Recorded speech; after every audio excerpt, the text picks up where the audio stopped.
et messieurs, l'Iran vient d'humilier la délégation pakistanaise du côté de Téhéran et rejette catégoriquement plusieurs points concernant les négociations entre Washington et l'Iran. Alors, laissez-moi d'abord vous planter le décor. Une délégation pakistanaise s'est rendue depuis hier du côté de Téhéran pour permettre à aboutir à un accord de paix. Mais l'Iran se fiche éperdument de la décision du Pakistan d'accompagner l'Iran à capituler. L'Iran n'a pas gardé sa langue dans sa poche et a répondu froidement à la délégation pakistanaise ces dernières heures, plus précisément en ce jour du samedi 23 mai 2026 du côté de Téhéran. L'Iran répond froidement et dit ce qu'il pense face au Pakistan. Mesdames, Mesdemoiselles et Messieurs, ce qui se passe en ce jour, je vous dis, même moi-même je suis dépassé.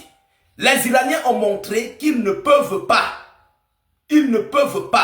baisser la garde. Ils ne veulent pas sacrifier leur uranium. Ils ne veulent pas abandonner le Liban dans les bombardements avec Israël. Ils ne veulent pas céder, plus précisément, à leur détroit d'Ormuz face aux multiples exigences israélo-américaines. Et vous savez que c'est le rôle du Pakistan de permettre à ce que l'Iran puisse capituler malgré qu'ils font des yeux de semblant. Le Pakistan joue un rôle majeur pour pousser l'Iran à accepter les dictats des États-Unis d'Amérique. Mais malheureusement pour le Pakistan, l'Iran a répondu froidement et sèchement. Mesdames, Mesdemoiselles et Messieurs, suivez notre regard. Suivez cette vidéoconférence attentivement. Nous allons entrer dans l'annonce, les déclarations qui ont été faites entre la partie iranienne et la partie pakistanaise. Partagez la vidéo au maximum. Abonnez-vous pour ne plus rater la page, ne plus perdre nos prochaines vidéos d'actualité. Et surtout, n'hésitez pas s'il vous plaît de mettre vos propres avis en commentaire. L'Iran nous dit quoi par rapport à ça? Selon l'annonce, selon la source, à Téhéran, le chef de l'armée pakistanaise s'entretient avec le ministre des Affaires étrangères iranien. À Téhéran, le maréchal Hassim Mounir est arrivé à Téhéran dans le cadre des efforts de médiation en cours, avait annoncé l'armée pakistanaise dans un communiqué publié hier, vendredi soir, heure de Paris. Plusieurs agences de presse iraniennes, dont ISNA et Tasnim, rapportent que les discussions ont repris ce samedi à la mi-journée entre l'envoyé pakistanais, dont le pays fait office de médiateur dans le conflit opposant Washington à l'Iran, et le chef de la diplomatie iranienne, Abbas Araghchi. Selon l'annonce, écoutez ce paragraphe, écoutez cette partie. Mesdames et messieurs, l'Iran a toutefois tempéré ses espoirs d'un accord imminent. L'Iran a baissé la garde et a assoupli les choses. Vous comprenez? C'est la poursuite du processus diplomatique.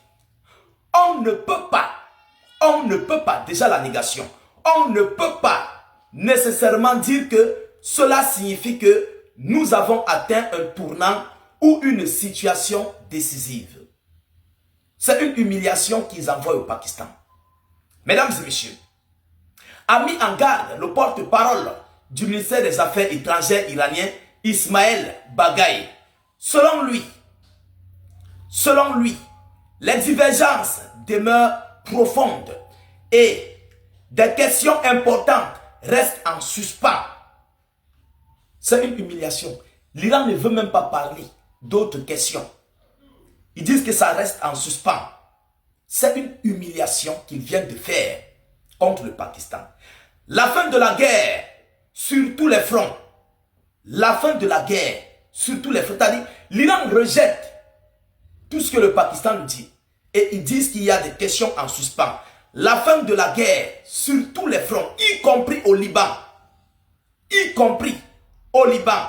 La situation dans le détroit d'Ormuz et le blocus américain des ports iraniens, a-t-il énuméré, cette fois cité par ISNA. À ce stade, le volet nucléaire où là aussi l'écart entre les deux parties est grand, n'est pas abordé. Vous comprenez? L'Iran dicte ses lois au Pakistan à l'heure actuelle. L'Iran dicte ses lois au Pakistan et humilie la délégation pakistanaise en Iran. C'est grave. Alors, depuis l'entrée en vigueur d'une fragile trêve, le 8 avril, après plus d'un mois de conflit, une seule séance de négociation infructueuse s'est tenue le 11 avril à Istanbul, à Islamabad, je voulais dire. Depuis, les discussions se poursuivent en coulisses. Résumant la situation, le secrétaire d'État américain Marco Rubio a fait part vendredi lors d'une réunion de l'OTAN en Suède de progrès. Mais on n'y est pas encore, a-t-il ajouté. J'espère que cela changera. Qu'est-ce qui va changer? Le but de l'Amérique, c'est d'avoir de l'uranium iranien. C'est la réouverture du détroit d'Ormuz. C'est la capitulation, en fait, globalement, s'il faut le dire, c'est une capitulation de l'Iran qu'ils ont besoin. Alors, selon la même source, honnêtement, cela pourrait ne pas être le cas. Malgré ces efforts diplomatiques, les déclarations martiales continuent de part et d'autre.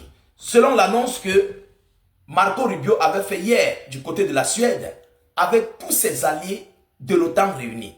Mais aujourd'hui, l'Iran dit que on ne peut pas dire que ça peut aboutir, ça va aboutir, parce qu'il y a encore plusieurs questions qui restent en suspens. Oui, il y a plusieurs questions qui restent en suspens. On parle d'une fin de la guerre globale, la trêve globale, plus précisément concernant aussi Israël et le Liban. On n'aborde pas, on n'en parle pas. Tout se tient du côté des États-Unis d'Amérique. Et avec le gouvernement pro-américain qui existe au Liban. Oui, je parle bien du régime libanais.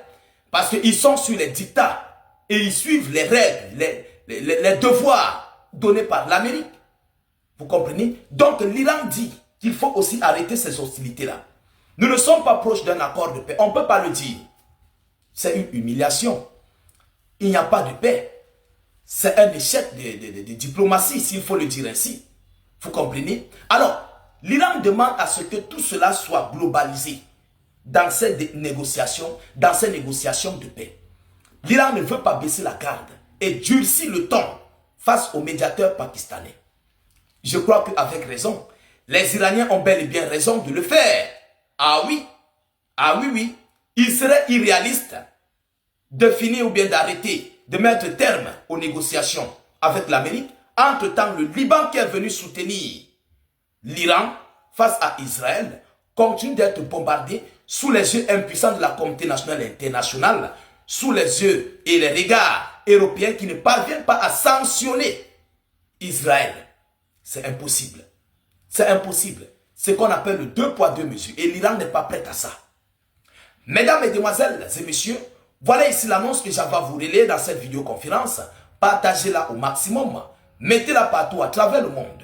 Sécurisez la vidéo avec un maximum de j'aime. N'hésitez pas à vous abonner pour ne plus rater la page, mais aussi ne plus perdre nos vidéoconférences. Je vous reviens tout à l'heure pour une prochaine série d'informations. Soyez encore salués une fois de plus. Ciao, ciao.